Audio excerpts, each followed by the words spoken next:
blunt. I think it can be in major parts. I think it could always, like, definitely can be direct when you will outwardly call someone, oh, because you're black, you do this.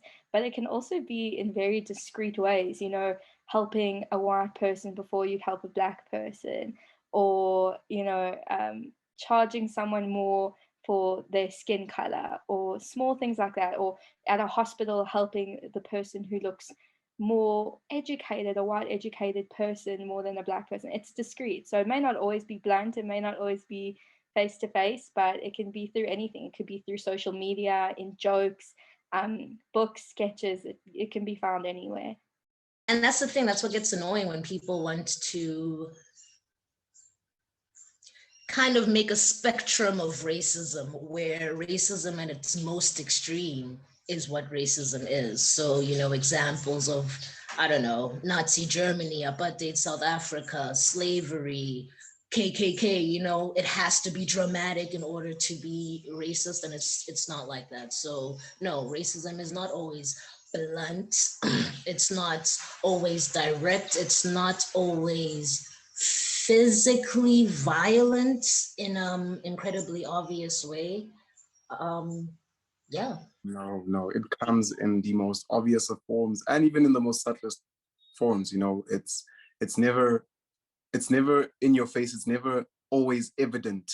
It's sometimes it's through side comments, sometimes it's through actions, sometimes it's through association. You find racism in the way that people just sometimes even group themselves. It's never just someone saying, I don't like you because you are Indian, or I don't like you because you are colored or black. It's okay, not that it's never that, but it's rarely that, because nowadays it's not tolerated. So you find it in the subtle forms, in people's preference for hiring others, in people's preference for complimenting others, in people's preference for ridiculing others. Some people just prefer to ridicule a certain race and find fault in the actions and practices of a certain race and culture. And yeah, even that is a form of racism, I believe. Can be blunt, but definitely not always. I think there's many instances where people can be unintentionally racist and not even realize that they are perpetuating racist ideas or stereotypes with their actions or their words. Not always blunt. Some people will genuinely tell you that, like, I don't like you because you're black. I'm not gonna give you this job because you're black. I'm not gonna, you know what I mean? Like, racism, even in the past, it wasn't blunt. It was very, people were sharp about it. They were telling you, oh, you're not allowed to, don't sit here because you're not white.